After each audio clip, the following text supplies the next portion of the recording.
All right, looks like we're live. Today is September 12th, 2022. Yesterday was 9/11. We all remember that. What a bad day that was for America. But anyway, today is Monday the 12th, and let's get started. So we talk about marketing stuff. Here's what I thought I would talk about today. After talking to several of you over the weekend, I have I have a feeling a lot of you don't use subs in your businesses. So let me give you a little background how I did it. And what I'm talking about. If you're a carpet cleaner and you don't do air duct cleaning, you would want to make an alliance with an air duct cleaning company that you would send to these jobs, but you get paid the money. Okay, so let me give you that scenario first. Wow, the background's turning green and stuff. It's kind of weird. I think it's because the sun's shining in. Anyway, you would use this air duct cleaning company, but you would charge the client for the air duct cleaning. And let's just use a number, $500 is air duct cleaning. You work out a deal with the air duct cleaning company because it's your client that they're going to be using.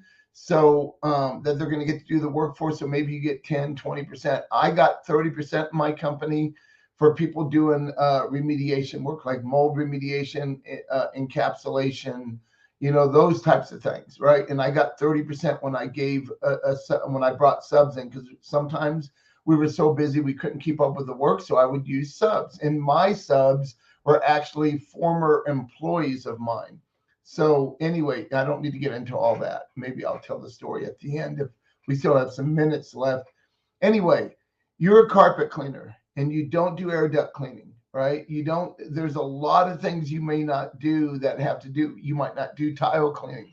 Maybe you only do carpet cleaning. It doesn't, if you only do carpet cleaning and not tile cleaning, that kind of doesn't make sense because it's almost the same tools you're going to use if you have a truck mount. But so you want to make an alliance with other companies where they can go in and do the work, but they're working under your brand, right? And let them know that, because I have fired people in the past before I started using some of my ex-employees, right? When I remember one I brought in, and they were trying to, the customer wanted to upgrade from England. That's awesome. Somebody from England's watching me. Anyway, wow, that's really cool. Um, I don't want to lose my train of thought. So they were trying to upsell on my job and they were working under me. And so I fired them because they were going to take money on the side and cut me out of the deal when it was my client. And when you do advertising, let's say Google advertising, a lot of you advertise with me in this group, and you're paying for those clicks, you're paying for that conversion rate and for that, how much that conversion. And let's say a conversion cost is $25. Well, you're paying for that, or $50 or something like that. Those of you that work with me know what your conversion is. We've talked about it, your conversion dollars. But if I send somebody to this house and they try to steal work from me, I fire them. And they knew it when I made contracts with these subs and my former employees, and I had contracts with them. They could not sell their own business. If somebody wanted to upgrade something, they had to go through me. They just need to say, we're working with Joe at Ameridry. That's when I was Ameridry and I owned the restoration company.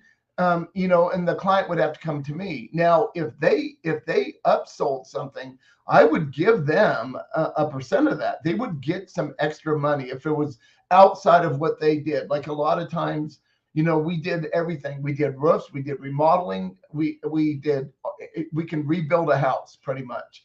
So there was nothing in my company we really didn't do, but a lot of times I use subs. That's how I did all this.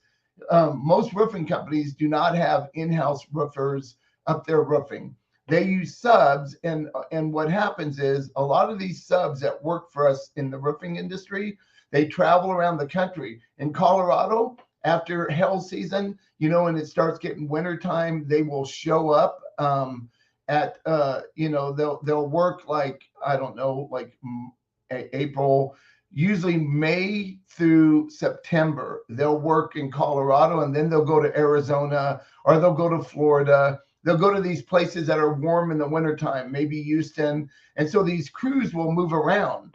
And, so I would not have crews in the winter anyway, and I would have to use somebody else in the winter if somebody's house got a leak from the roof. So I would use subs. Anyway, I made 30% off my subs. I would talk to my subs. We would agree on a price, and then they would do the work. I would charge the client. I would pay the sub myself, and I would make 30%. Now on rebuilds, I only made 10%. It wasn't 30%.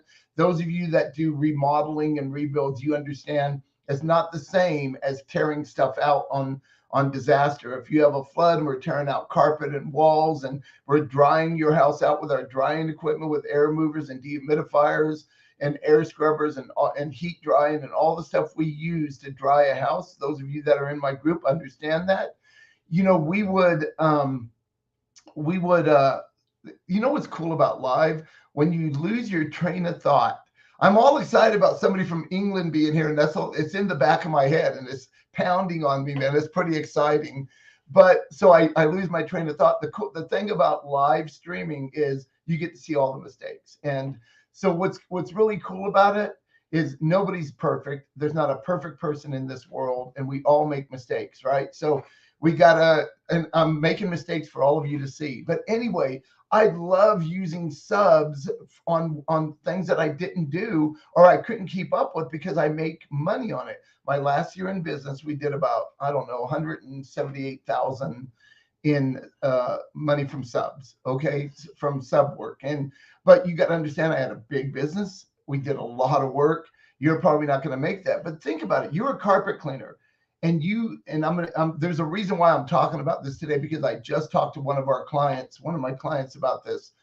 You're a carpet cleaner and you're doing smoke odor removal, or there's urine odor removal, and maybe the air ducts, some urine got down there, smoke got into there, and you need the air ducts cleaned, but you don't do that. So you say, look, and this is usually how we do it. We get the air ducts cleaned first, the furnace cleaned out, remove the filter. That air duct person that you tell your client you're going to have to hire an air duct person first. That air duct person shows up at the job, and what happens? They tell that client, hey, I do odor control. I can get rid of the smoke in the rest of your house for half the cost they're going to charge you, because you just told that client to hire their own air duct person. You always want to be the first person on the job, man. Always. It's crazy when I hear how people send in these other businesses before they even get to the job. They take care of some stuff before they can do their part. A lot of you listening to this do odor control, and I teach odor control using chlorine dioxide gassing and liquid, right? So I teach you because I did it in my own company and I understand it.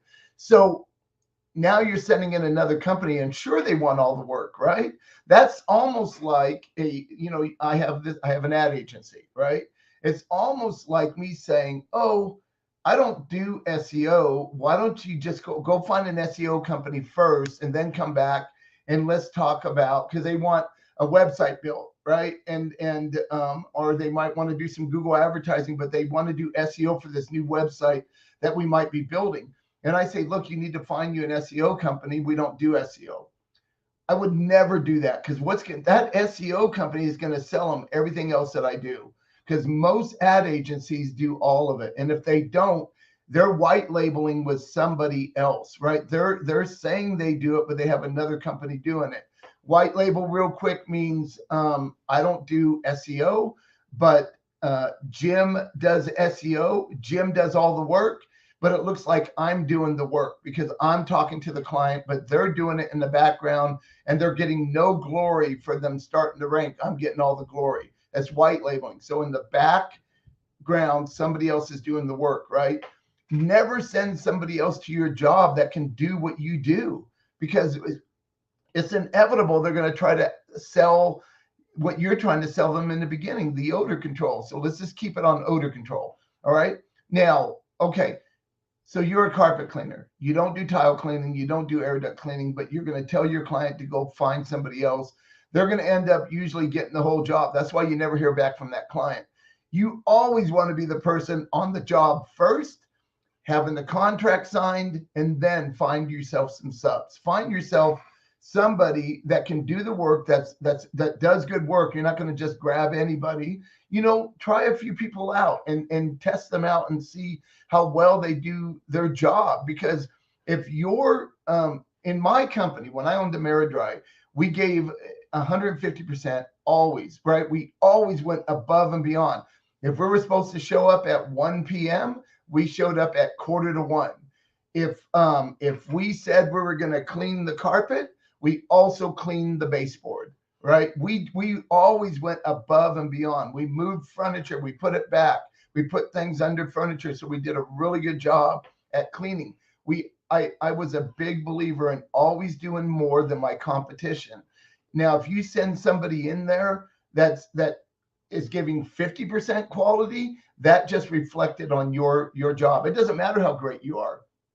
If they're not as good as you, and that's why a lot of you are hung up on not using people, right? You're afraid it's going to make you look bad, but it's going to be worse for you if they take all the work and you make no money. You just have to vet the people out, right? You got to get the right people and have a good relationship with them.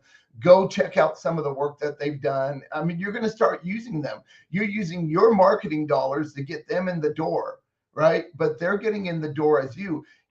I even had it to where my subs wore my shirts, right? Now, if they had a truck that was wrapped that said Big Bob's air duct cleaning, right? Like that was a little tough, but if you're using somebody like that. But a lot of the people that I use had unmarked vans anyway, and they went in there and they would do the work as Ameridry, and then I would collect the money and pay them, right? And if they upsold anything, they got a percent of that upsell, and it's only fair to do that, right? Do it that way. So let's go through a scenario. I was talking to one of our members this morning. He's probably even listening right now. I was talking to one of our members this morning. He said, no way he wants to use subs. He doesn't want to get involved with that. He doesn't want to have subs. He just wants to have these other people come to the house first. And it's the same problem. He's going to have that same problem. If he doesn't know who these people are going in there, they're going to try to grab the whole job. And this happens to be a cat urine job, okay? So he doesn't tear out floors. And this is extreme cat urine now, not just like light cat urine. He doesn't tear out floors. He doesn't want to tear out the carpet and pad. He wants to do the type of jobs where he sprays something on the carpet, extracts it, and it's a couple little spots and he gets paid. It's real simple. Well, as you all know, most cat urine jobs are not that simple. They're not as easy as spraying something on the carpet. It's full restoration, because Mrs. Jones thinks her cat just went right there, but you go inside that house with a black light and it's not only on the carpet, but it's on the walls. And what the heck is that on the ceiling? There's urine on the ceiling. I can see it fluorescent look on the ceiling. How did it get up there? Well, as you all know, cats climb stuff. Cats climb refrigerators and they spray. And if your refrigerator is that far from the roof, right? From the ceiling, I mean, they can spray up on that ceiling. So when you're doing cat urine, I know this isn't about that, but you need to check everywhere. So now it's full restoration, right? So he doesn't do a lot of the stuff that's needed for full restoration. So he's just going to tell the client to call their own people to tear out the drywall first, and then he'll come. Well, he's probably going to lose the job, because if they're doing that work, they also get rid of odors themselves in their own business. So they're going to try to get that work, because he's telling Mrs. Jones to call her own contractors. I would never, ever in a million years do that. Just like I would never send somebody to another company to do SEO. I would figure out how to have somebody do it for me, and I get all the glory in my company, and I keep that client right there, right by me. If I have a problem with the way they're doing search engine optimization, then I get rid of them and I find somebody else, right? Like there's a lot of really good companies out there. I belong to a group right now that has to do with pay-per-click advertising. And I believe he's probably one of the most brilliant people I've ever seen doing pay-per-click, right? And he happens to be in England. I think that might even be him right there. I don't know, but he's so good at it, right? Like I would use somebody like him if I got a big e-commerce client and it was worth millions of dollars. I don't do a lot of e-commerce in my business, so I would look for somebody like the person that in the group I'm in, right? I would go after them to try to help me if they had time. And I would make a little bit of money myself, but I would get all the glory because they're doing all the work in the background. It doesn't matter what you do. It doesn't matter if you do lawn care and they want a new fountain put into their yard. You don't tell them to call a landscape company. If all you do is mow lawns and trim bushes and stuff like that, but you don't do real like actual landscaping where you're doing like building fountains and bringing in boulders and planting all these new shrubs with how landscape companies do it, I would have an alliance with a landscaping company that does all that goes in there for me. I would bring their foreman in, or whoever does the bidding, they would do the bid. I would figure out a way how I can make some money on that. Can I add 10%, 20%? Are they already too high and I can't use them anyway? But I would never throw money away like that, because the very minimum you can make 10%. If it's a $10,000 job, 10% of $10,000 is, drum roll, is a lot of money. It's $1,000, right? So that's 10% of $10,000. And so I want my $1,000. Okay. Now I hope my math's correct. I'm pretty sure it is, but I want to get my 10%. So maybe you work out a deal with them where they say they can afford to give you 10% because they didn't have to advertise for that client. You brought them in and you make that money. Imagine, when I sold my business and before I even got involved with doing advertising, okay, before I got involved in the advertising game here, and just because I did my own advertising, I wasn't thinking about becoming an advertising agency. You know the story. I had a partner, Craig, and I have a partner, Craig, and he had been doing it for 25 years, and he wanted me to come in because of my experience with service businesses, because I owned a service business. So, and now we all know how well that worked out, and everything's great.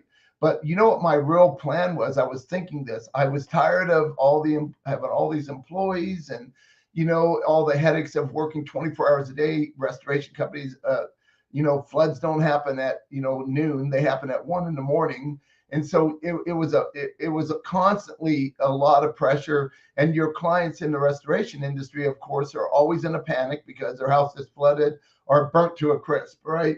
So, so that was a tough thing. So what I was going to do is I was going to keep my company. I was no longer going to have employees. I was just going to start referring the work out to my subs. And I had enough subs where they could take care of all the work, right?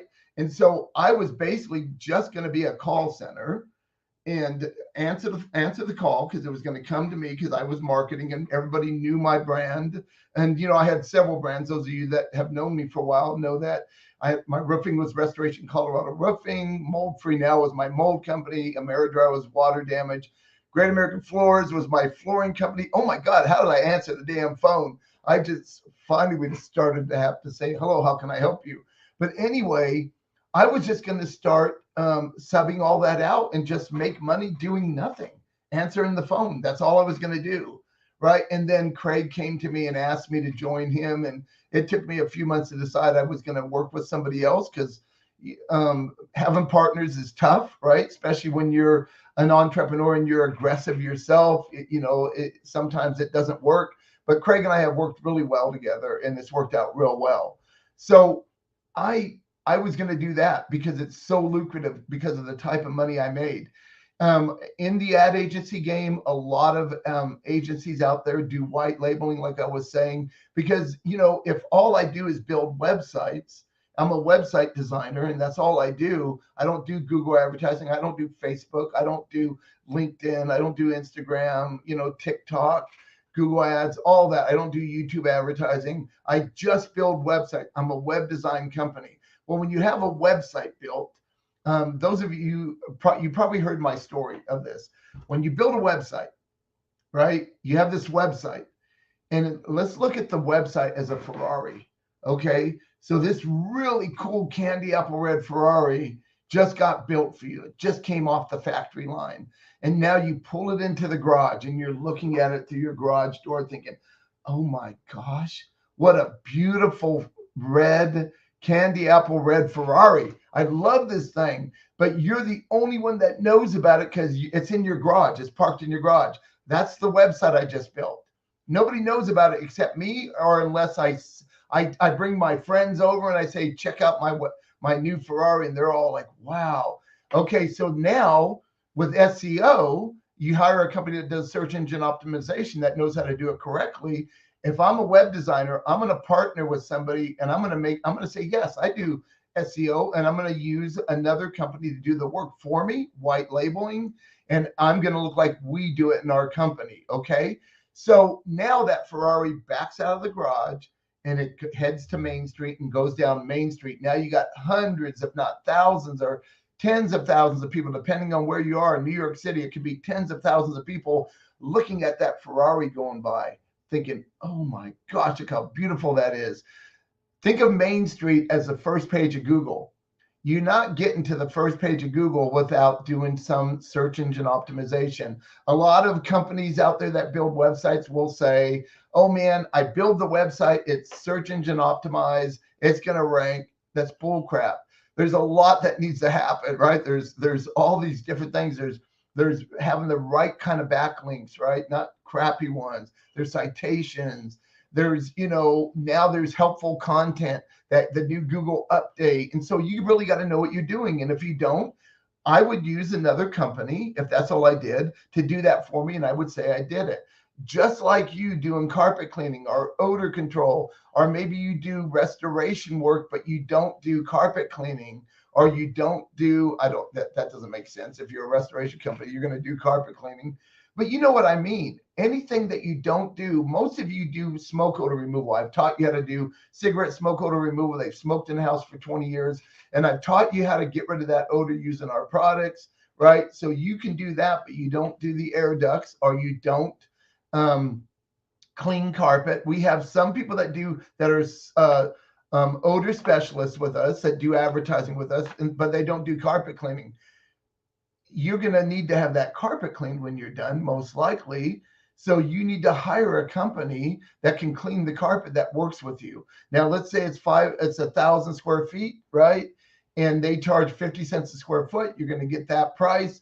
Now that carpet cleaner is willing to give you 20% of that job. Let's just make it easy. It's a $500 carpet cleaning job.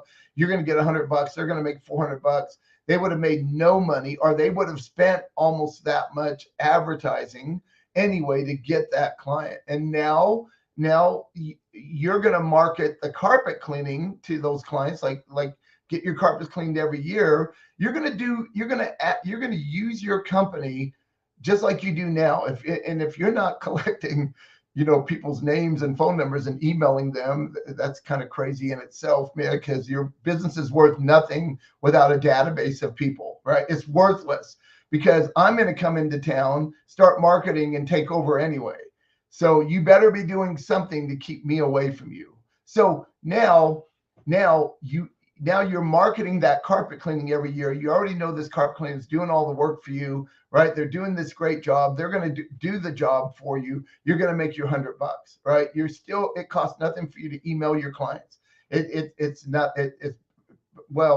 a little bit if you have an email campaign that you send out to a lot of different people, but it's pennies. Okay. So you're always going to make money on that carpet cleaning. And you're usually, what happens is this: you're doing odor control. You don't do carpet cleaning. You start seeing, man, this guy's getting like 100 jobs a year from me, and I know what he's charging because I'm only making 10%. So I'm gonna buy me a truck mount and start doing my own carpet cleaning. Maybe you want to do that, or maybe you'd rather stay small and use subs. There's no reason why you can't make thousands and thousands of dollars a year using subs. There's no reason at all. There's no reason why you should have your client call somebody else. That's crazy, right? That's like me. Well, that's like me getting married, but I'm having Brad Pitt stand in for me for the honeymoon, right? Because I'm busy. And my wife is like, man, I'm keeping Brad Pitt, not that guy, right? So I just lost, right? Well, that doesn't even make sense. Anyway, you know what I mean. Sometimes I talk crazy stuff, as you all know. It's off the hip. I don't use I don't have like something I'm reading, a teleprompter, thank God, right? Because I'm kind of like the president. I can't read a teleprompter. But you guys get the drift, right? You get the idea that why would you not want to make this extra money? Why would you not want to have subs that do the work for you? You charge the client, you collect the money, you pay them. Now here's what he said. The guy I was talking to this morning, he said, well, I don't want all the liability because if something happens, it all comes back on me. No, it doesn't. Because what you do is you have a contract with your sub. You have a copy of their insurance, their workers' comp. You have their insurance agent send you this stuff, so it's on file, right? So, and you're named on that insurance, right? So if something goes wrong from what they did, their insurance has to cover it. That you already have their insurance. You're not using your insurance. And if you need me to help you figure out how to do that, I can help you with that because I've done it and with the forms that you need. Then you have a contract with that sub that if something goes wrong with what they did, they got to come back and fix the problem. Or if something breaks, it's their insurance that gets involved, not my insurance. Okay. So, and I did it for well over 20 years. So I know it works. I never had any trouble. And yes, I had some trouble and some problems with some of my subs where we had to use their insurance.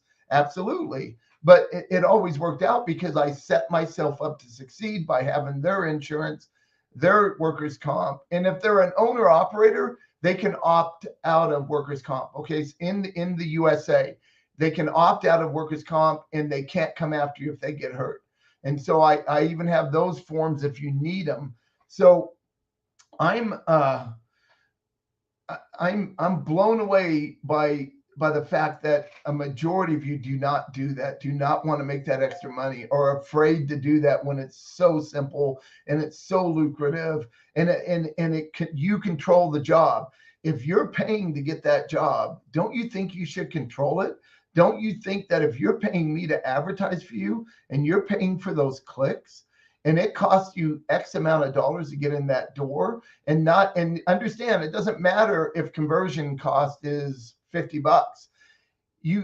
That doesn't mean you converted everybody, right? So maybe you convert 50% of them, that makes it $100 now. Okay. That doubles that amount. So if it costs you $100 to get that job, that $1,000 job, and you're giving it to somebody and you're using a sub over here, you need to get your $100 back, right? You need to at least make your money back and some above that. So you can't just send other subs to your job and not know them and have Mrs. Jones call them. And now because if believe me, if they have a water damage and all you do is carpet cleaning, you're like, yeah, you need to call Ameridry you need to call a restoration company out there. If you have a relationship with me, I'm not going to screw you, right? The scenario is Mrs. Jones calls somebody that sucks up water. We don't do that. We only clean carpet. I'm just giving you a scenario here. I show up to that job, believe me, I'm getting the carpet cleaning. I'm tearing out the carpet, maybe new pad. Who knows what else I'm going to get? I might have to take some drywall out, all this, but that whole job is mine. You told Mrs. Jones to call a restoration company. She's not calling you now. She doesn't need you because I get in that door. No way you're getting that job. I'm going to sell the whole thing. And because I feel like I'm the best. My company's the best. And so unless you had an arrangement with me and you said, Joe, we're using Ameridry to suck up water, but we'll do the cleaning. Great. You and I have a contract. We have an understanding. I'm not going to upsell anything to Mrs. Jones. If I see something in her house that needs to be done because of this flood that you don't do, I'm going to call you. And I'm gonna make I'm gonna make a contract with you on, look, we can rebuild all these bottom cabinets need to come out. We're not gonna be able to match the top one, so they're gonna need top and bottom cabinets. You're like, and the carpet owner is like, great, Joe, do it. And then I pay you 10% of the profit, right? So you make money on my work. But if you just tell that client to just call somebody to do the work, I had no agreement with whoever was in there first anyway. I'm taking the whole job. And that's what's happening to a lot of you, right? You're losing out on jobs.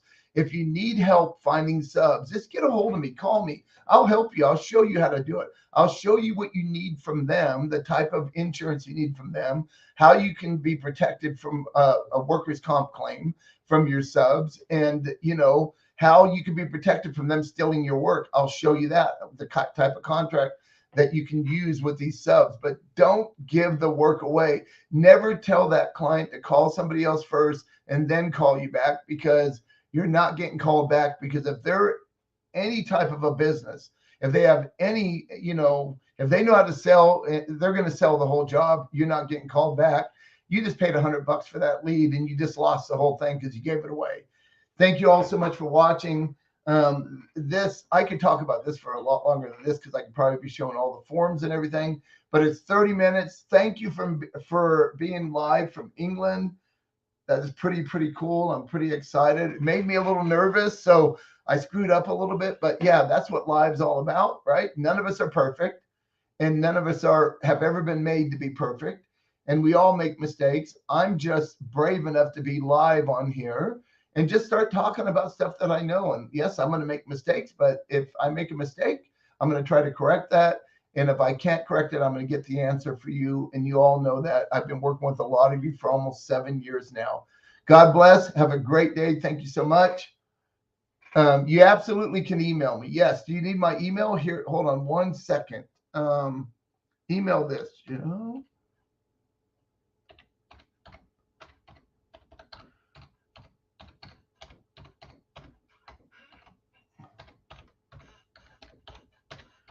Okay, so here's my email. I just put it in the chat. Okay.